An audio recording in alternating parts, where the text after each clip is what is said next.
Hi, this is the Godox Xnano S touchscreen TTL Wireless Flash Trigger for Sony, or the Godox X3 S.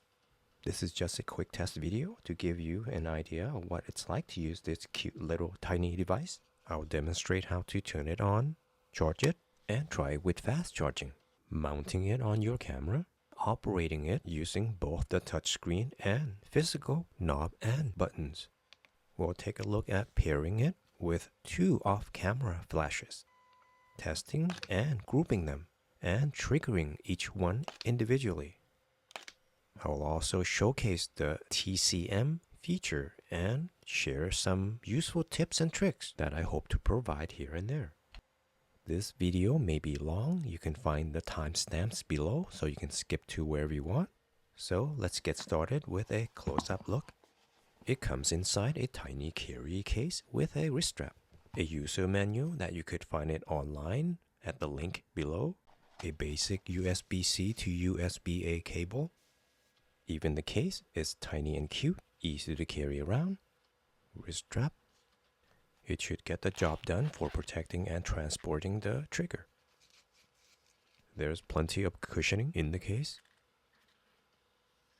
It seems to be made of high quality plastic. It's matte finish and possibly the future design of an Apple Watch with USB-C port.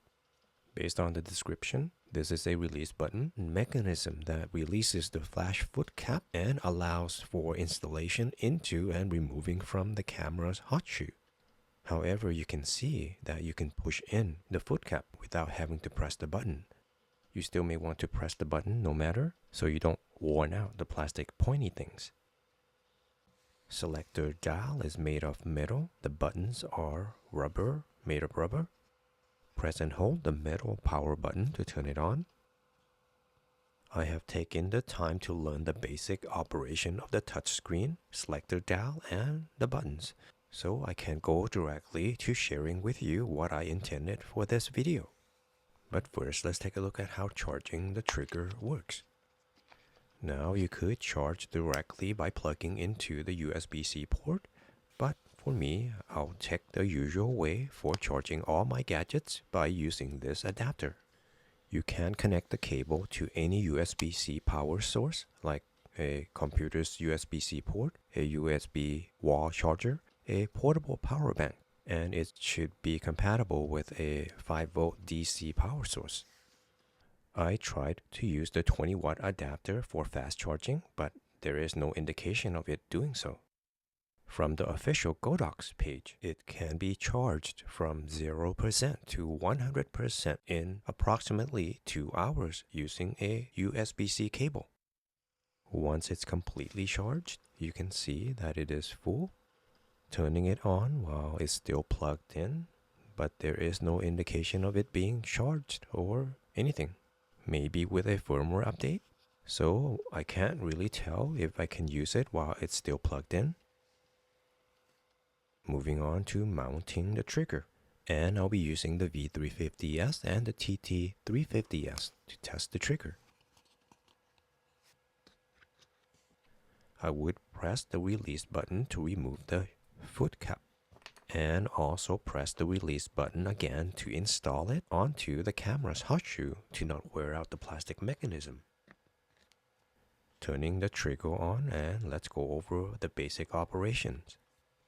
By default, it has Group A. To add or remove, press the hamburger button with the plus or minus icon and select a letter group. This is all by touchscreen. You can also navigate and highlight items using the selector dial. To select, just press in the dial. By turning the dial, you can control the flash power setting and the flash exposure compensation. To remove a group, just press the hamburger button and unselect a group letter. Since I'm testing 2 flashes, I only need 2 groups. Okay, turning one flash on. Make sure it's in sync and slave mode and what group you want. You want group A. And I'm going to go with channel 7 with this trigger.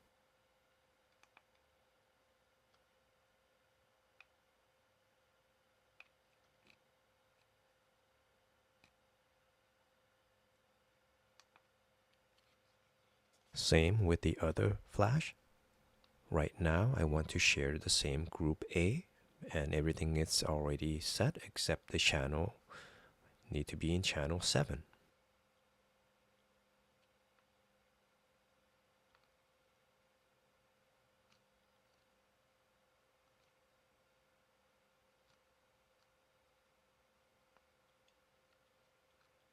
Okay, now we're ready. Sharing group A. Turn the camera and the trigger on, does not matter what order.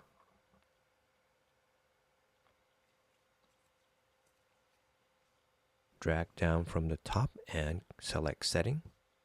Select wireless. Now I'm not going to scan or assign an ID number. I'm just going to choose channel 7 for the flashes. Again, you can also use the selector dial if you have big fingers to select a channel. Click and rotate to channel 7. You could see that was quite fast, syncing both instantly.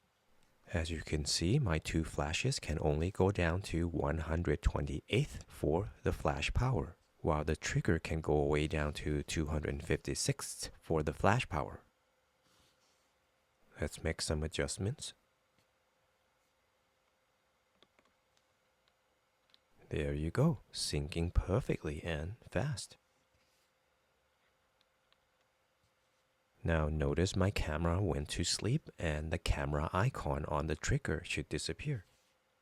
It would reappear if I wake up the camera. And there it is. Making the adjustment again in group A, and you could see the same flash power setting on all the devices. Now I want the TT350S flash to be in group B and the V350S stay in group A. Just switch to group B on the TT350S. And there you go. Again, they are syncing, but it only goes down to 1/28th of the flash power. But I can increase it for you to see. There you go. There you can see. Now to full power. All this time I haven't even pressed the shutter button. There you go. This trigger now allows me to move the flash units away from the camera. Now I want one flash to be off. I'll select group B and press the pause button. There you go, only one went off. Try that again. There you can see. Now turning that back on by unpausing.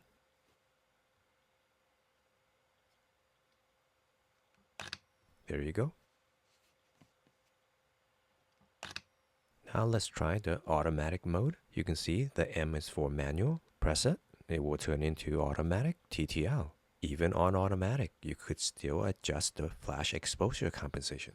However, I don't see that it's changing on the flash unit. I'll look into that and I'll put it in the description with the timestamp, letting you know why.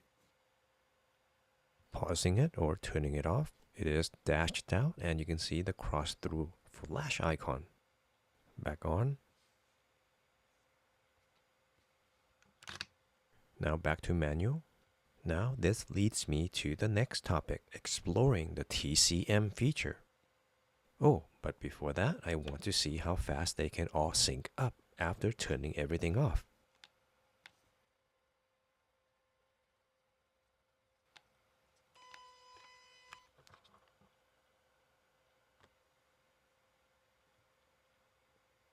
Okay, that was good. That was fast.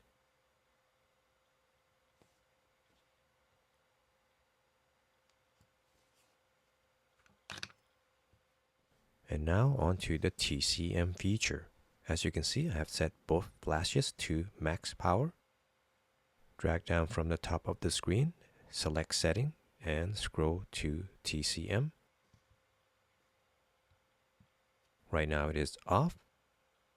This flash and camera icon is for the TT and the V series, like for these two that I have.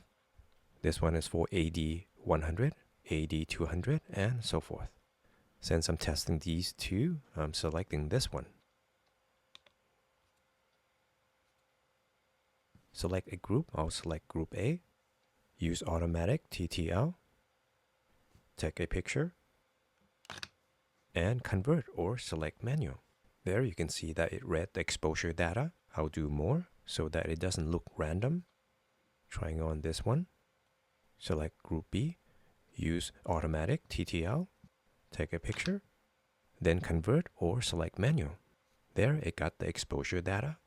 Let me start over again. This time I'll point the camera to the lights for more different reading. Again, go through the setting and select TCM. Select the appropriate type of flash.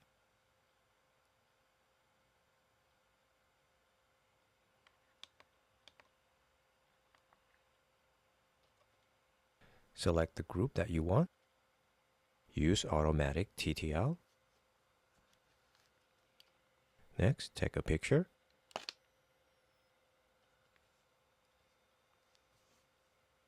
Now convert or select manual.